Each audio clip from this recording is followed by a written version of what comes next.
afternoon. Welcome to Chicago Future of Finance, Day 3, false start on the Restream. Thanks for tuning in the last 2 days. And we've got a pretty great session here to cap things off for the first week of this show. We're going to move quickly here to get into the intraday action and talk trading into the closing bell. Few quick thoughts on what we're talking about today and how it hits right in the middle of what this show is about, which is options, trading, and wealth and advisors.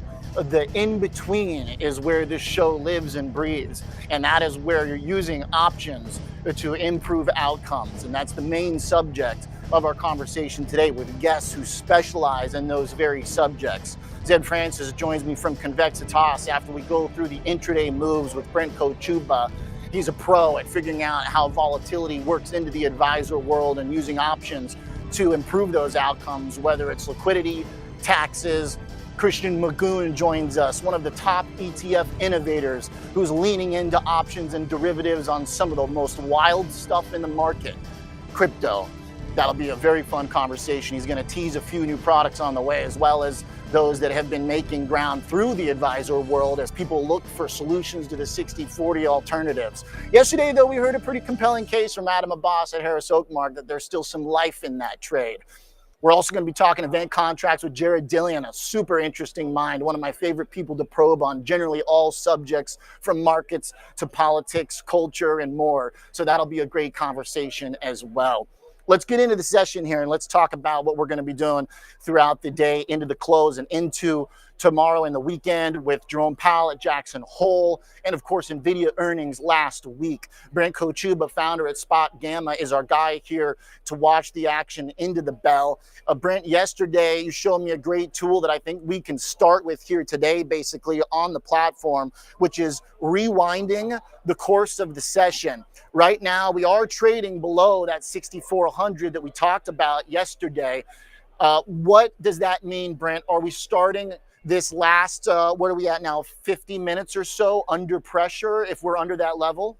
It is incredibly quiet out there in the S&P, I'll say that. All the flow we're seeing today is basically zero DTE, sticking it in a very tight range. There's just not a lot of directional flow in the SPX today. Surprisingly quiet right ahead of Powell tomorrow. And so we really see people largely sitting on their hands when you're talking about that index flow. There's a little bit of put buying coming in the NASDAQ and that tech sector. And then the other sector that is surprisingly weak today, I would say, is the retail sector. Walmart kind of put up a little bit of a stinker on earnings. Target missed pretty big yesterday. We're seeing call selling in Costco as well. So, Oliver, if you hit that hero tab there, that hero button, we can show you some of that call selling taking place in those retail names. So that's a big signal of flows. And the vols, I will say, this is the most interesting part. You look at vol out about 2-3 weeks, it's essentially unchanged from Monday, even though the equity market has gotten a little bit weaker. So those longer dated flows are still pretty benign at the moment, just a little bit of tech hedging. So, yeah, Oliver, type in Walmart up there, WMT in the top left. And Okay. that's some of these flows that are coming in that are a little bit bearish. So you're going to see what will pop up here on your screen. Like a switch there, we'll switch it up. You're going to see our hero indicator. Now, what hero is doing is it's measuring every single trade that takes place in Walmart or wherever that stock. There you go. There's Walmart. Yeah, and you can see that purple line going down, right? And that purple line. Smoke today. Yeah.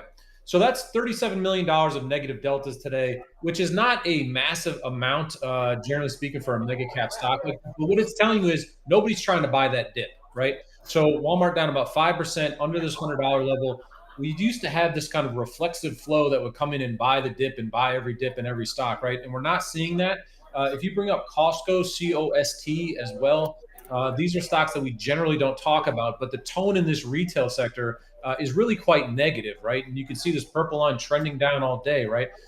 This retail segment is generally drifting down. You know, I don't have any fundamental insights to offer you this except to say that, hey, there's pretty significant negative delta flows that's call selling in some of these leading retail names. This is a new flow that is really picking up in the last day or two after earnings. Yeah, I don't really have much of a narrative to offer on that point either, Brent, but I do kind of wonder, you know, in the back of my head as some of the frothier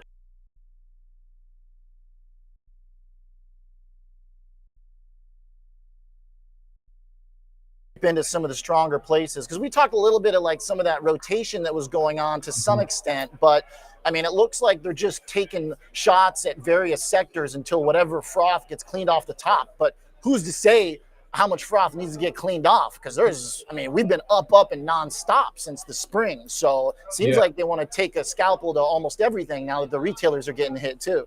Yeah, and there's a lot of path dependency. I mean, you could say on one hand, hey, retail's down. Well, isn't that what we need for a rate cut? Like, we want to see economic weakness so we can get the rate cut, which is going to be the fuel that we need to push the market higher. So there's a weird kind of path dependency here, particularly with NVIDIA earnings, which we've been talking about a lot, coming up here on the 27th next week. And if that story is still rosy, then the AI narrative can continue to really drive things. But on the note of like a Palantir, right, which is down 20% in just a few days, we did see a couple of big put sellers, guys that were long puts, particularly Dees, 100 puts in about 39,000 contracts. Those were monetized yesterday. So there are some signs that people are kind of like monetizing some of the capitulation we saw in these leading stocks. So you could make the case that some of the froth was cleaned up a little bit here over the last couple of days. But ultimately there's again this path dependency between what Powell says and then also what NVIDIA says, right? Because I could see Powell being somewhat easy or dovish, or at least signaling, hey, we're definitely getting this rate cut. But then NVIDIA puts up less than optimal earnings, and that really destroys a lot of the top breadth, meaning 35% of the S&P is in these Mag 7 kind of AI related names. And so if you put a little bit of weakness on that AI story, that's going to be a big weight on the NASDAQ and the S&P, right? And so you'll need some rotation to make up for losses in those. If NVIDIA flops, I mean, good luck. Yeah. But again, like I've said before, we got AI on the show. I got AI all over my life right now. I've never been so I feel plugged into whatever the hype train is. Certainly was not me for blockchain, but I can say AI, I'm pretty hyped up about it. Real quick, Brent, if we come into my platform real fast, last point here, just because I want to give people something to think about tomorrow and into the weekend when it comes back to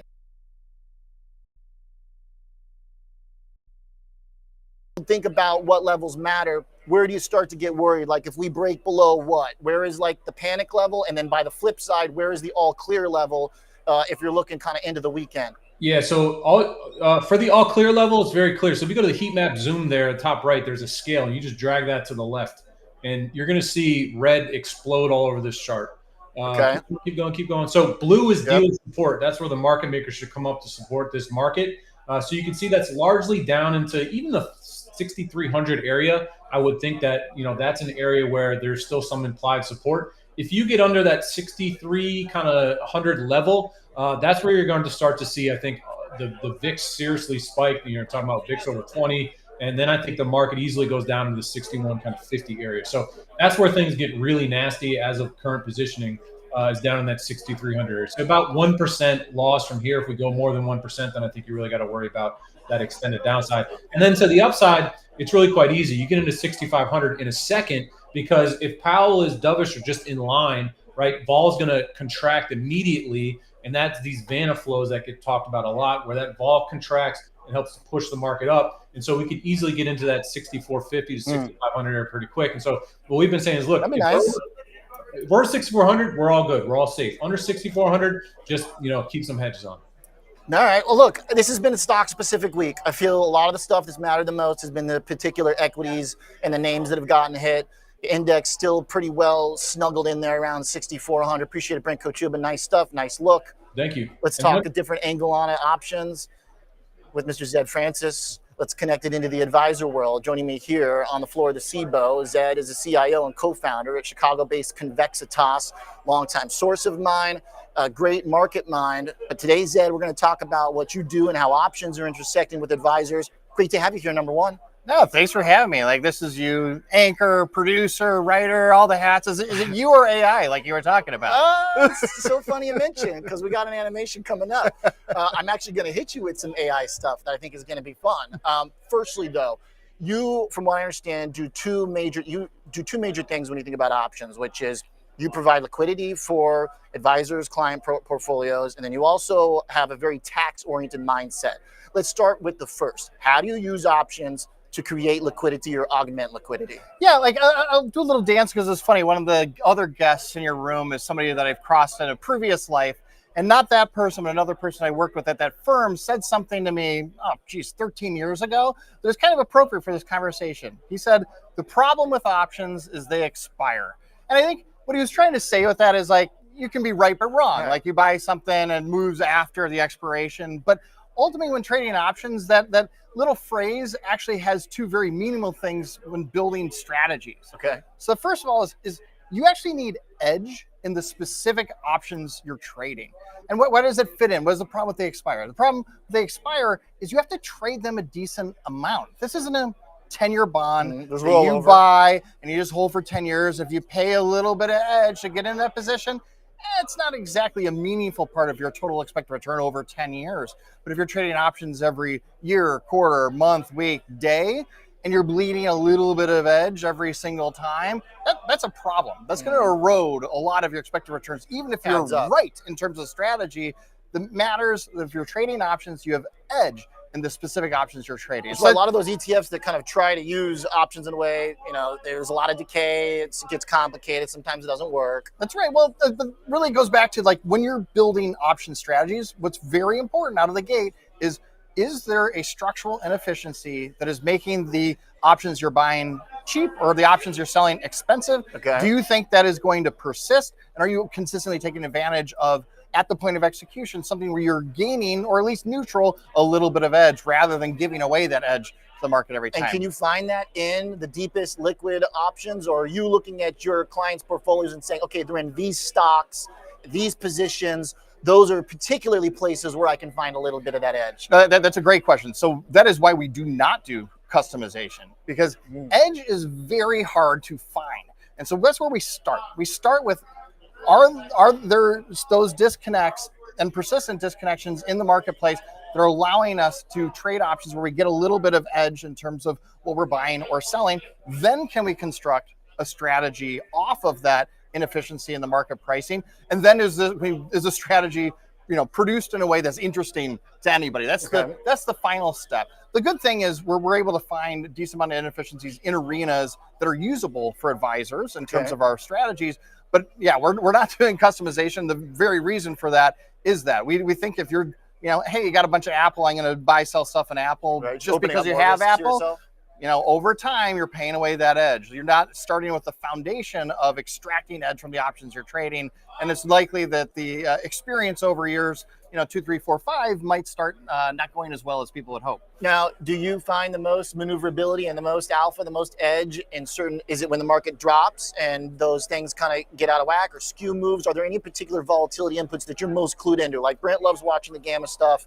People who like to watch these specific stocks sometimes try to catch those big moves. Like, what is it to you in the marketplace that says, oh, this is a day where I've got opportunity? Yeah, so I would say it's actually the bookends. So the main things that create inefficiencies in options pricing tend to be product-based or regulation-based, right? Okay. And so product-based, products tend to grow when things are stable. So they start putting more and more pressure on those inefficiencies, maybe expanding them a little bit so you can take advantage of it. So in the we'll call it 90% of days where we're just grinding up and to the right and those products are building AUM and expanding those inefficiencies, that's where we see a decent amount of edge. Okay. And then when you get crisis and there's unwind events, you have to be able to dance. You can't just do the same strategy that you're always doing at all points in time because something's changed there. That's likely causing those types of products to react differently, whether they're using AUM, whether they're forced deleveraging, all those pieces. So you have to be able to dance against that and likely adjust your positioning to where the ball is going rather than where it's been. Okay. This is complicated stuff. Can I get some help from the AI guys? Because I think I'm going to set, there it is. Which, again, can you believe how much it looks like me? I'm freaking out about it every time I see it. All right, so we plugged in a question. There's one in here about how tech employees throughout the tech boom now are basically loaded up in their wealth on their own stock. So I plugged this into the AI. Let's go to the next one real quick because I want to hit something I think is a nice transition to what you're talking about, which is finding kind of structural opportunities in options. So as a result of the decade-long bull market in tech stocks, many employees of those companies are now very wealthy, but their wealth is concentrated in their stock. Now, I'm kind of leading the witness because I know you have a product that kind of works into this idea. But here's what the AI said. It says when insiders hedge concentrated stock positions through callers and put spreads, it often suppresses single-name vol, while leaving index or sector volatility elevated, which creates an exploitable spread. The footprint is in their hedging behavior, which pushes options out of balance. Now, I know you do something with the semiconductor trade, and you have a separately managed account. This is not an ETF, but you have a strategy that kind of takes advantage of some of what I think the AI is talking about there. Is that correct? What's actually very funny is what the AI said is the opposite of where we see edge. Okay, so tell me. Good to know that I'm still smarter than the computers for now, at least for the moment. But the foundation of your question is exactly what we're trying to take advantage of, specifically in the semiconductors industry. Okay. So, as you say, folks that work for these companies, or are still working for these companies, have 60, 70, 80, 90, 100% of their net worth in that single stock. It's starting to feel problematic now that their wealth is amassed to such a degree. So what do you do? And if you were an employee of one of these high-flying semiconductor firms that are appreciating massively, you can trade the options in that name because you're no longer working there. And likely what they're doing is doing a collar, if it's that large of their overall net worth, which is buying a put, selling a call. Okay. So what does it ultimately mean? If somebody is purely doing this transaction to go ahead and borrow against that asset so they can buy the house and take the vacation that they've always wanted, they're not exactly discovering the fair price of those options. What they care about is where's my floor, where's my ceiling, and how much you're going to charge me to borrow against that. Cool. So it's productized to the point of, do I get to pull money out? How much does that cost? Where's my floor? Beautiful. None of that was what is the fair price for those options. And you're ready to take the other side of that trade. That's right. So it's ultimately in those single names, the downside puts, the protection that they install the floor in those structures are likely a little expensive because it's very one way. That's very much one way folks trying to trade that positioning. If you're still an employee, you can't trade that underlying security, most likely for vast majority of the average everyday employees. So what are they going to do? They're going to synthetically try to protect that position. What I mean by that is we'll use the biggest one, NVIDIA. It's 20%, which is the cap of SMH. It's almost 50% of the overall sector, but it's capped at about 20% of the SMH exposure. So they're going to use the index options to go ahead and build that protection. And ultimately, how they're likely going to do that is going to run some sort of covered call type of strategy. So they have their NVIDIA stock and they're selling SMH calls against it. They're trying to generate derivative income off of a quote unquote dead asset that they can't liquidate because their priorities the tax are so specific. It creates sort of a mispricing in the That's options. right. And so the index options, especially upside index options, tend to be very inexpensive in this arena, but it's very unique to semis because that whole setup is you need something that is amassed a significant amount of wealth in a very short period of time and in a high tax state.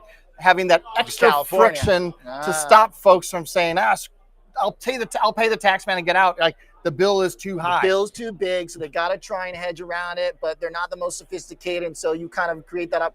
Your strategy, what's it up this year? We're doing very well. Can reach out and we can talk specifics. All right, there you go. Thanks, Ed. Appreciate it very much. CIO at Convexitas. Great stuff. We're making up time because we had a little glitch at the top of the show. Let's go into the gamble.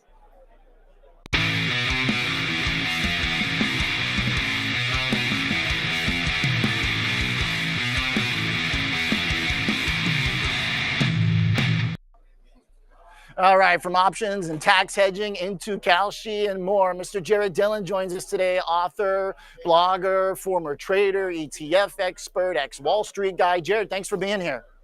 Hey, thanks for having me. Thanks for sticking around. I know we're a little behind schedule here. Give us a quick intro, though. I know a lot of people know you from Twitter. You're a very fun voice. You've got some really interesting books you've written, too, but hit me with the 60 seconds on your Wall Street pedigree and background. Yeah, I started on the P-Coast Options Exchange in '99. I left about 18 months later and started at Lehman. I did index arbitrage and I ran the ETF trading desk for 4 years. That was pretty successful. At the bankruptcy, I left in 2008. I started my newsletter, the Daily Dirt Nap. Been writing that for 17 years and still going. It's one of the longest running financial publications on Wall Street. I was working on your title. I was like, blogger doesn't do it justice. You're like an icon of financial writing. I've got 6 books. Just published one recently called Rule 62. I teach at the local university. I'm a DJ. I do a bunch of stuff. So, All right, are you a you're a DJ, but are you a DGen, Jared? Are you into this event contract stuff? no, it's funny. It's funny you're having me on to talk about this I know. because I wrote for Bloomberg Opinion for 5.5 years. And the last piece that I wrote was in October of 2022, and it was called "The CME is Becoming the Draft Kings of Exchanges." And I think it was because they were listing like binary options or some crazy stuff. And I took a shot at the CME, and then I got fired by Bloomberg, and that was the end of it. But Well, I'm sure you'll be ruffling some feathers with this one too. yeah, I mean, like, I don't know. I have mixed feelings about it. First of all, I don't think that exchanges should be profit-seeking entities. I think they should be. I think they should go back to the days of being mutually owned. I don't like the idea of exchanges being innovators. I don't think exchanges should be innovating on financial products. I think they should be responsive to the needs of their customers. So I If those think, customers want juicier contracts. yeah, I mean, so that's where this comes in. So so the CME is partnering with FanDuel to offer event contracts to compete with Polymarket and Kalshi and others. It's not. It's well. Let me just preface this by saying it's not yet a big market. It's not yet a big market, but it could be. Now, when you look at, say, I mean, look, the analogy that I, like to use, I use it in my personal life. Sometimes my employers have not been a big fan, but this is the way I think about it, is when you go into a casino, you can choose what you want to play. You can assume your risk. And I think it's a fair analogy because there is a reliable winning game in the casino, which is game theory optimal poker. If you've got an infinite time horizon, you can make money playing poker. But if I want a quickie hit, maybe I'll go play Mississippi Stud. Or if I want to flip coins, maybe I go play blackjack. What's the matter if I want to flip coins? Because I feel like a lot of this binary stuff is basically giving people a new form of blackjack. I got to tell you, that's a pretty persuasive argument. That's probably the best argument I've heard for it. Look, like event contracts, the question is that do they serve any economic purpose? Like, now, if you could use them to hedge risks, so let's say that I had some business that had the potential to be regulated if AOC won the presidency, right? So Yeah. I could buy contracts. I could buy $10 million worth of contracts in AOC. They could pay off at $40 million and I could be hedged. Like, that is a potential economic use for them. But I think most of them, which I suppose is true of corn futures or anything else, most of them don't really have an economic use. They're just pure speculation, right? Okay, Which is fair enough. true of the markets. I see that point where, okay, an economic interest. Of course, there's entertainment value too. But hey, I like that point. By the way, to that, right now, AOC is at about 7%. JD Vance is at 30%, and Mr. Gavin Newsom of California, that heavily taxed state that's creating the options skew for Zed Francis, is at number 16%. What do you think about that ranking, Jared? Well, that's going to change. I mean, I think this is pretty useless. This is going to change a whole bunch between now and 2028. First of all, Trump has said that JD Vance isn't even really his first pick for president in 2028. Maybe Donald Trump is, who knows? Gavin Newsom has been lighting up social media lately, and his behavior is kind of puzzling. But he's got good hair. He's got the best hair in the world. He does have the best hair in the world. Honestly, I'm just grateful that Gavin Newsom is ahead of AOC because I personally don't want her anywhere near the presidency. So, do you think I'm going to flip over here? Let's see if I can pull this up. NYC mayor, because I wonder if this kind of relates to it to some degree. Let's talk about kind of the logic of betting on this stuff. Let's say right now we said AOC was at single digits, but Mamdani in New York is at 83%. Do you think if he ends up going to 100%, the odds of AOC goes up? Is there a pairs trade in sort of the pseudo-socialist candidates or whatever you will? No, I don't think so. I mean, it looks like Mamdani is going to win the election. I think they're selling dollars for 83 cents. I would actually buy 83 here. Yeah. Cuomo is polling at about 20%. Eric Adams is polling at about 7%. Sliwa is polling at about 17%. If two of these guys could drop out and they could unify around one person, then maybe that 83 number would go down. But that's fair. I like that logic. Jared, you the man. Let's continue this conversation. I think this is going to be a fun spot for you. Okay, thank you. I appreciate I like the take too, generally, hot take. Also like the concept of trading the politics. It gives us numbers behind it. It's a trading show after all. Let's come back. Let's talk some crypto. Christian Magoon is going to join me. We're going to talk ETFs and how to harness volatility. Be right back.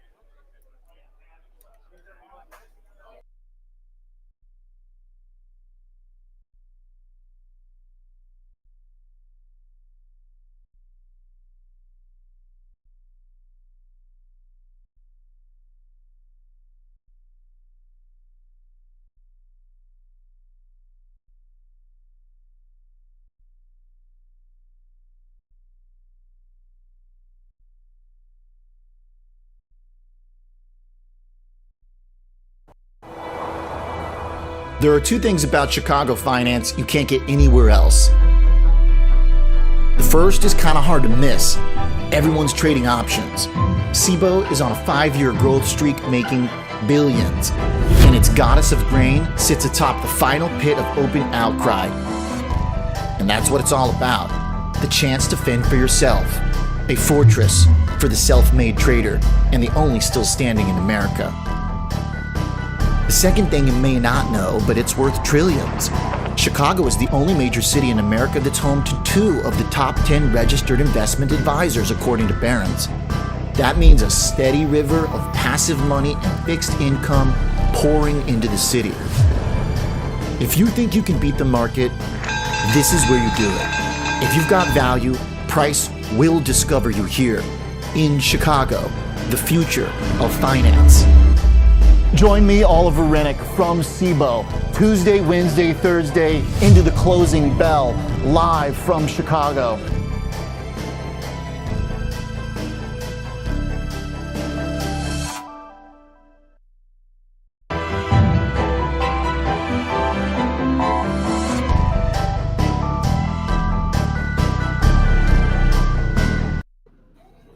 Welcome back to Chicago, Future of Finance. I'm joined by Christian Magoon, the founder and CEO at Amplify ETFs. Christian, thanks for being here this afternoon. Great to see you. Great to see you, Oliver. Happy to be with you. Absolutely. Thanks for that. Tell me about, firstly, folks don't know Amplify already. I was looking at some of the numbers of how much you've grown. We started doing hits when I feel like, 8 years ago or so, when you were kind of just starting from scratch in a way with a couple funds. You're now over, 13 billion in assets? That's right. 13 billion in assets, 33 ETFs out in the marketplace. And next year we'll celebrate our 10-year anniversary. So, there's an ETF renaissance happening in Chicago. It's always been a big player in the ETF ecosystem. We've got everyone from Innovator to First Trust, Calamos, Nuveen, a lot of different firms. And Amplify now is kind of taking its position as an up-and-coming firm. And we've doubled the industry growth for AUM this year and are launching, we think, some innovative products that are additive to investors' portfolios. I think you're more than an up-and-coming competitor, but you're also a humble man, and that I know you as too. So it's fitting. Christian, in terms of that innovation, what I want to spend the most time on, because I think it really hits at a lot of what we're talking about and why we're here, is using options in ETFs. And obviously, some of yours listed at SIBO reflect that potential, I think, to take ETFs and investment to a different level using options. And lately, you've gravitated into options related to crypto as well. So is that where the edge is right now? Is it derivatives? Well, I think it's a great addition to the ETF wrapper, the tax efficiency that ETFs provide, and having options within the ETF wrapper to allow you to do some unique type of investment strategies that maybe just aren't the standard long only or short or leveraged ETF, and instead maybe seek to harness volatility and produce income as a portion of total return in asset classes that are primarily looked at as capital appreciation assets like Bitcoin or Ethereum even. We've done a lot of work there about 6 billion of our AUM of the 13 is in option income strategies, and everything from, as you mentioned, Bitcoin to treasuries to now junior silver mining companies. Earlier this week, a launch of our SLJY product. So we're trying to innovate there, and I think it's paid off thus far. A lot of these take very volatile instruments, like in the crypto world with Biddy and Baggy, through Kevin Kelly as well, and Kelly Intelligence, the PM on that fund. Where do you see the that kind of path going, and how does that trade, which is using options to generate income, basically taking all this volatility and taking also the fact that people are betting on big moves in both directions? And similar to kind of our conversation with Zed, there's option selling involved in that, there's spreading involved in that. How do you wade into that? And does it create it creates a less volatile instrument than the underlying, I think, is part of the goal. Is that correct? That's right. Yeah, it's a great observation. And we've partnered with Kevin Kelly at Kelly Intelligence to create 2 active ETFs that write calls against Bitcoin exposure. So Biddy seeks to provide 24% annualized option income, so 2% a month. And essentially, we're writing weekly options on Bitcoin and producing about 2% monthly income. And 50% of the portfolio, though, is uncovered in that strategy. So you have about 50% of Bitcoin's upside on the price appreciation side, plus your target 24% option income. On the other side, a little bit more heavy yield oriented fund is our Baggy ETF that covers the entire portfolio of Bitcoin, but only writes about 5% out of the money options. It does that on a weekly basis. So you have 5% upside in Bitcoin on a given week, plus your option income, which traditionally is between 30 to 60%. So both of these products thus far, they've been out since April 29th, have returned just over 22%. During that time, Bitcoin has returned 18%. So we actually had alpha because of harvesting that volatility and doing it on a weekly basis, not necessarily on a monthly basis. We're trying to really balance capital appreciation with attractive income here. There are some Bitcoin covered call products that just eliminate all capital appreciation and just go for high income. We think that's not the smart approach. It might be the max income approach. We want to do a yield smart approach, which is really balancing upside with that attractive income. Christian, when we think about the comparison of owning one of these products compared to the underlying, and if we go with the one that kind of has more exposure to the underlying, the experience, because I feel like a lot of this is, I found in discussions, there's advisors that are interested in these types of things that would have otherwise not been interested in Bitcoin because it's too crazy of a ride. Where is the scenario in which any of this has a risk? Because it seems like if I look at price and volatility, where there's basically 4 different combinations. Price goes up, vol goes up, price goes down, vol goes down, and the 2 in between. It seems like basically at least 3 out of 4 of those scenarios, if your priority is to manage downside, then you're going to prefer this way of doing things. Are there any scenarios in which you're going to say, oh, I wish I just had the underlying? Like what if price goes up and vol goes up? Does every scenario work, or is there a weak spot in the strategy anywhere that people have to think about? Yeah, I think the weak spot would definitely be a straight upward moving Bitcoin price, where you're giving up the upside because you have those calls. Now you're not giving up all that return because you are getting income, and volatility should increase as well. So perhaps you'll have more income, for example, in Baggy that overwrites the whole portfolio. So generally covered call products work in kind of flat to range bound markets, downward moving markets, and even, slowly moving upward markets. I mean, the price of Bitcoin has gone up since April, and both of these covered call products have actually outperformed Bitcoin because it hasn't been, a directly straight upward line in terms of movement. It's been, a range bound / upward moving, but enough volatility like we're seeing in the last couple of days to really make that option income worthwhile. So I think where we are is one step ahead, in my opinion, of the competition. All the flows are going into spot Bitcoin ETFs right now. And I think as we have pullbacks like we're seeing, investors will start to see maybe the advantage of accessing Bitcoin, but in a less volatile way through covered calls. And indeed, that may be actually a better long-term investment that allows people to sleep well at night and still have that Bitcoin exposure, that growth exposure that they want, just a little bit more muted. Is there any risk on the potential for flows to create dynamics that pressure people that maybe you're in, they're waiting for the payout, but let's say there's some kind of move in Bitcoin or the vol that then causes them to get out of the fund? Is there any risk of what could happen in kind of a rush for the exits with the underlying, or will that just mean, hey, you're getting less income than you expected? Yeah, no, there's plenty of liquidity and capacity, and we can control kind of the makeup or the composition of the creation baskets to include, for example, some cash component as we get closer to a distribution amount. So I think we're fine from a capacity standpoint. The other kind of unique aspect here is this is really tax advantaged income. As we know, most income that comes from options through these 40 Act funds gets classified not as traditional income, but instead as return of capital. It's just the way option income works. So most of this income probably won't be taxed like ordinary income. Instead, will reduce investors' cost basis. So that's another kind of unique way for income investors to approach this with such attractive yields. That can make a big difference what your tax equivalent yield might be versus some of the other competitors you're thinking about. Okay. Hey, Christian, just real fast is, I know you guys are planning to do this with some of the other, with different underlyings. At least I know you filed for some stuff. I hope I'm not spilling too many beans, but is the idea if you go to a higher beta underlying that you can get even more income if you do this with like a ETH or something crazier than Bitcoin? Yeah, so we have filed for Ethereum publicly as well as Solana. And yeah, if you have higher beta, you should be able to have like a higher targeted payout for sure. Got it. And then obviously, you know, if you're covering the whole portfolio, you should see higher ranges over time in that income standpoint. Understood. Christian, thanks for the catch up. We'll be in touch. Good seeing you, Oliver. Absolutely. Christian Magoon, Amplify ETFs. Let's continue the ETF conversation. Let's talk building indexes and finding solutions to the ever-growing popularity of private investment as well. Drew Miyawaki joins me from Westwood Group, Director of Managed Investment Solutions. Drew, great to have you here. Hey, nice to be here. Thanks for having me. It's a cool spot, right? Chicago-based. Very cool. Love it.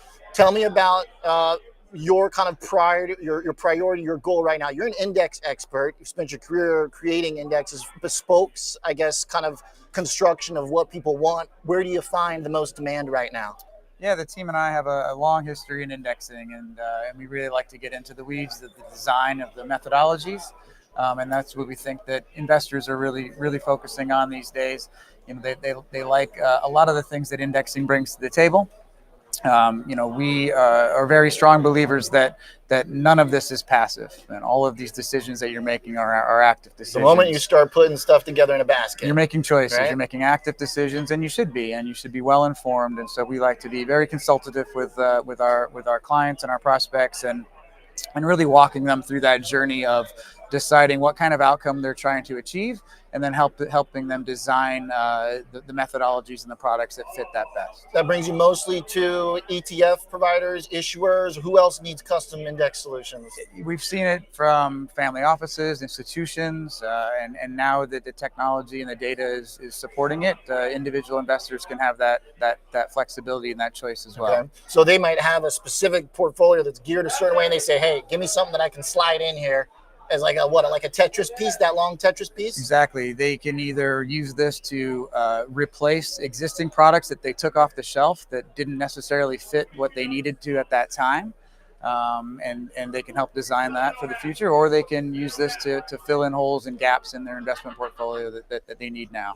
You mentioned to me before that I thought was something we should definitely hit is the complement to the private investment boom that's happening. Kind of take me from the top. What is your thought about that generally, just sort of as someone who's been in the market in some some roles that I think kind of hit the nature of where a lot of people are thinking about private stuff. It's hold down the line. It's advisors. It's individuals. It feels like this whole asset class, it's moving its way into everything right now. That's right. Yeah, one of the great things about the role is that you get to go out and talk to clients, and rather than be product pushy, you sit back and ask, what are you trying to solve for? What we've seen recently pick up a lot of steam and a lot of traction is that investors, again, the biggest investors down to some of the more retail and individual investors have really started to allocate towards private investments, private equity, private credit. And they're very happy with those returns, and they're happy with those exposures. What they're starting to worry about is what happens when there are liquidity needs. And sometimes those investments that they've made aren't the most liquid. They aren't the most dynamic to move in and out of. And so that concern has been popping up. And so, the team and I have been working pretty hard recently on developing solutions that help solve for that problem. So, can we create you a portfolio of liquid public equities that look and feel like your private investments? Okay. And that's getting a lot of attention lately. That's a fun concept. How close do you get? Because then it starts to bring up a lot of questions, which is, well, if they're very similar to them, then why have the private version at all? Well, yeah, they are a nice complement, and they're a complement in the times that you need to draw down and you need to access that liquidity. So it's like a close enough type of thing. It's close enough. It looks and feels like it. And what you want to do is help define those sub-asset exposures. Is it real estate? Is it energy? Is it infrastructure? Is it natural resources? Yeah. Do they have the same characteristics of the private investments, but in a public equity form? So they are liquid. They can be valued in real time, and they can be flexible for the investors when needed. Do they count as technical? I don't know if this is does it count as collateral? Is it similar? Like, is it effectively collateral, or does it meet some definition of that? Well, if you think about it, if you have a private equity or a private credit fund or an investment, and you want to leave 10-15% in a liquid asset like cash or treasuries, that's not the exposure that you're aiming for. Okay. This can be that exposure, help be closer to that exposure, rather than just a simple cash instrument. Where do you find, if we can get a little bit more granular, where do you find as private assets make their way into the advisor world, et cetera, is there a certain vertical within that category that you find yourself hedging the most? Or is it energy? Is it real estate? Is it... Westwood is a pretty interesting firm. It does have a very strong pedigree in energy. So we have a lot of experts on staff on the energy side. Infrastructure seems to be one of those subcomponents that gets peeled out and stands on its own for the most part, though. But let's talk ETFs. I want to make sure I hit your guys' fund that launched a couple months ago in the spring, BFRE. Yeah. Read as Be Free. Be Free. Which is in the vein of what some have kind of tried to target as the anti-authoritarian sort of like freedom kind of investment. Sure. Eliminate the countries that are doing bad things. Pro-democracy. Pro-democracy. Yeah. And I'm like, democracy is kind of a sliding scale. It is. And that's the scary part is democracy is receding globally. In our country, certainly as well, over time. There's experts out that measure it. So some of the more well-known firms out there, Freedom House, the VDEM Institute, Economic Intelligence Unit, these are experts in measuring democracy. They all pretty much agree that that statement that I just said is accurate, that global democracy is receding. What's in that? How do we make that sausage? What's in there? Is it like, how many political prisoners are in? Is it pressuring the Fed, getting involved in the central bank? Checks and balances, free markets, human rights, voting rights, judicial process. There are a lot of different layers to that, and a lot of details that go into those categories. So Freedom House is a pretty interesting one. If you go on their website, you can look up any country. You can see what their internet freedom is. You can see what their electoral freedoms are. You can see, do they have freedom of press? Do they, student rights, human rights, again, voting rights, lots of different components to democracy. It's a fascinating concept. I guess the one way I don't know if this follows, but my kind of logic is the most free markets, I'm a capitalist, the most free markets are going to generate the best returns. But I also believe that then money goes where it's treated the best, as they say. So if everybody's getting less democratic, but then there's one that stands out as the most, why not just invest that one if the money will find its way there eventually? Yeah, it's an interesting concept. By these measures of democracy, some of the best democracies globally are in the Scandinavian markets, and so some of those companies in those markets are very, very attractive. But if you need to be closer to that market cap weighted index, then you can't obviously pile all of your money into just one or two or three economies. Fair. So you need to be broadly spread across, and you need to keep your tracking error tolerance in mind. So again, talking to these customers, talking to these prospects that have these issues, one of those themes that kept popping up was the idea of Chinese divestment. Right. That was a big concern. And so we started working with another interesting firm called TOBAM, TOBAM. It's a French research academic manager that specializes in this strategy.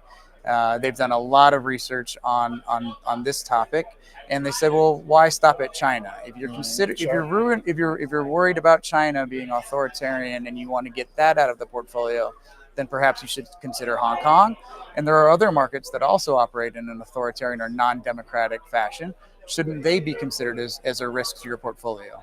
I could kind of see where this stems from a French way of thinking. I wonder where France ranks on the list. Well, France is a democracy, and so as you tilt away from authoritarian exposures, this is at the country and at the stock level, then you obviously will lean into more democratic nations, and that will be the U.S., Western Europe, Canada. The last thing I'm wondering is, and we're out of time, but because this is a super interesting topic, kind of blending these things, but doesn't it take a long time? Like, how do you back test eroding democracies? Like, that's pretty tough. Well, again, one of the things that we've seen over time, and especially in indexing, is that emerging markets, the countries that fall out of emerging markets are almost exclusively authoritarian. Okay. Very rarely do you see a democratic market fall afoul of the global rules of engagement and come out of a global index. So we just saw it most recently with Russia.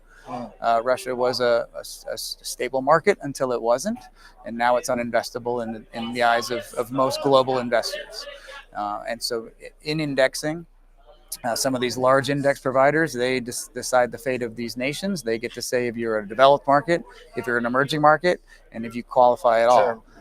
The markets that usually get locked and then eventually removed are almost exclusively authoritarian. And that's why if you're going to make these long-term bets, we would think you would want to bet on democracy and not the other side. Yeah, the combination of how everybody's doing on that front. Very cool stuff. Very interesting. Drew, thanks a lot. Thanks for having me. Pleasure to meet you. Good to have you. Drew Miyawaki, Westwood Group. All right, we're going to come back, look at the risk radar, get Charles Moon in here from Prosper Trading Academy, which means we're probably talking some crypto and some momentum trades. Be right back. Nice. Good stuff. I appreciate you. Nice work. Yeah.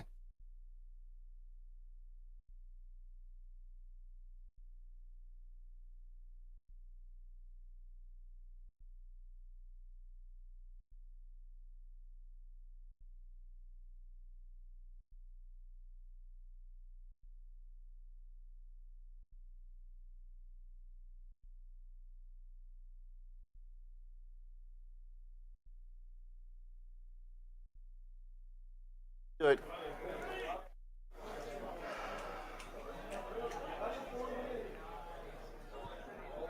There we go. All right. We live? Beautiful. All right, let's go through this risk radar and then let's get Charlie Moon's takes. Nothing's changed yet. Right now, you still have green for stocks. We're hanging around in the same area that we've been in. S&P 500 sitting at 63, 69 right now. Little bit of pullback, but still not the worst. I'm watching the dollar in particular. The dollar is pretty strong, up 50 bips. I'm wondering if that dollar, which has been sitting right in yellow, might have to turn green pretty soon. Dollar right now is solid yellow, but I might be shifting that over towards the green if it keeps rallying. That's where the Fed stuff comes in. Mr. Jerome Powell, if he surprises at all, if he doesn't sound dovish enough, then that dollar is probably going to get jacked up. So that's my main thought here on the macro. Charlie Moon is with us this afternoon, coach at Prosper Trading Academy, momentum trader, crypto trader. Charlie, good to see you. Thanks for being here this afternoon. Thanks for having me, brother. Hey, Bitcoin on my risk radar right now is still green, or rather it's yellow, but it's close to green. It's like, seems like we're range bound. Is it going to break down, or are we going to survive and get back into the like 115s? You know, that's a great question. It seems like more than anything, there's a bit of rotation that's been taking place, right? People are starting to pile more into Ethereum. They're trying to play that upside move here as Ethereum is playing catch up to Bitcoin. And we're seeing the lack of interest. We're seeing that actually draw into names like, MSTR, for example. We all know, what kind of, Bitcoin Maxius that Michael Saylor is, and they're trading underneath their 200-day moving average now. So, for me, it seems like the market hasn't moved on from Bitcoin, but they're looking at their other shiny toy. They're looking at Ethereum as the next potential big face ripper move. And it just seems like there's a bit of lack of interest or demand for Bitcoin as we're starting to see Ethereum hold up and perform a lot better than the BTC counterpart. The crypto rotation, if you will. I'm looking at Master right now, MSTR trading below 340 to your point. I mean, that thing unwound pretty hard. How is your kind of framework, Charlie, working MicroStrategy and the leverage into understanding crypto? Because one of the things that I've been thinking about is that since MicroStrategy is such levered Bitcoin, that it's like the truer risk asset these days. Yeah, and it almost doesn't make sense. Why do we want to buy into, MSTR to play BTC when we could have that kind of exposure with, like the gentleman that you're talking about into the ETFs? So, I don't know. It was a retail darling. It seems like it's lacking the retail interest now.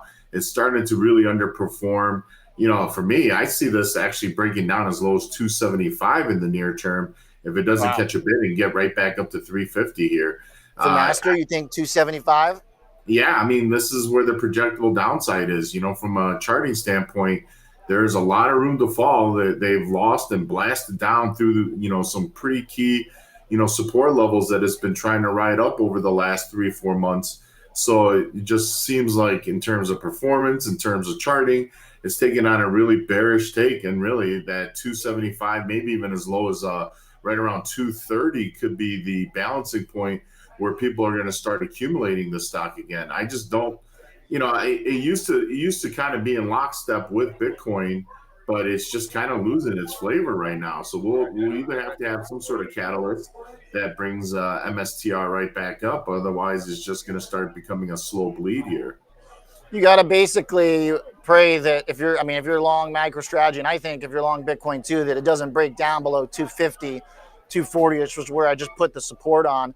But there's plenty of other momentum stuff, Charlie. Do you think any of the Robinhood, the Open, any of that other stuff has kind of usurped any of the limelight from the cryptos? You think the equity world has given enough juice? Yeah, and again, we talk about valuation standpoints, right? And again, a lot of these are really attributed to retail darlings. Hood is one of them. But this is another one that's a bit frothy and, yeah, and it's not to say that this is ready to roll, but, anytime we've seen historically strong double top rejections, which Hood really had right at that 117.70 level, and we start seeing acceptance, meaning trading behavior below key indicators such as the 20 SMA, which is one of the values that I look at, for short-term strength. Then we start saying, well, is it going to start breaking down at these longer-term moving averages? And again, whether it's names that are attributed, right? We could say there's other names that maybe we see the rotation in. BLSH, the new IPO, the Peter Thiel backed and run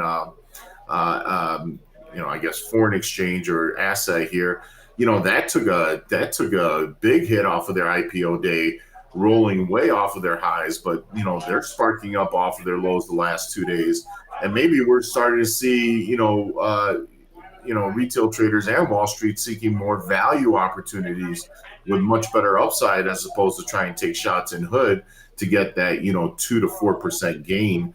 It just, things are starting to look very top heavy. The market this week, in terms of a lot of the retail names, have really broken down to a degree. Yeah, Walmart, Costco.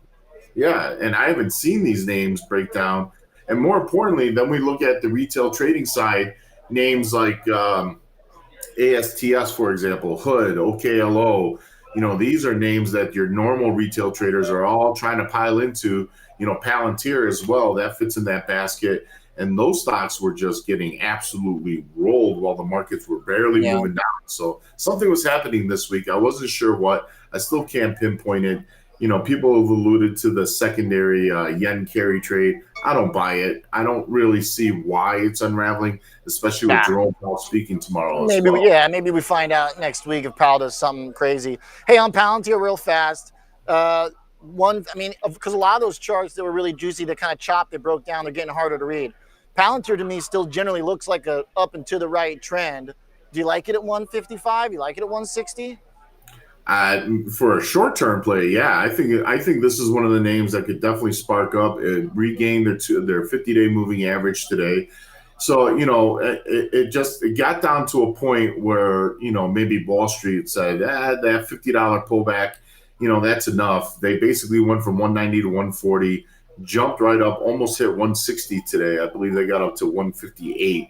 And, we're starting to see that responsive behavior. Palantir as well actually finished the day positive, held up in the upper portion of their intraday range, which tells me that demand was still following the stock price as it was climbing off the lows. So this is one of those names that are showing signs of life, while the others are starting to show more signs of, bearish behavior, so to speak, more risk off versus risk on trading. I appreciate that. Yeah, Palantir 158 at the highs today, so not quite as dead in the water. Stayed up. Charles, you the man. Good stuff. Nice look at the specifics. Appreciate it very much, Charlie Moon. Thank you, brother. Prosper Trading Academy. Thank you for tuning in. 3 days. I had a lot of fun talking stocks, talking advisors, talking options. We're going to continue it next week, Tuesday, Wednesday, Thursday. And by the way, the schedule is packed next week. We're coming back with Jeff Chang from Vest. Very interesting conversation. Tons happening. Very, very smart guy. John Ajarian's coming back to us to do the gamble. Brent Kochuba, of course, talking gamma levels at the open. Bob Oros, the former CEO of Hightower, the biggest registered investment advisor in Chicago, is coming on the show. That's going to be a great conversation. And Sean McGillivray as well from Kingsview. So we're going to be packed. I will see you on Tuesday at 2 p.m. Central Time for Chicago Future of Finance. I'm Oliver Rennick. Have a great day. Good luck with Jerome Powell.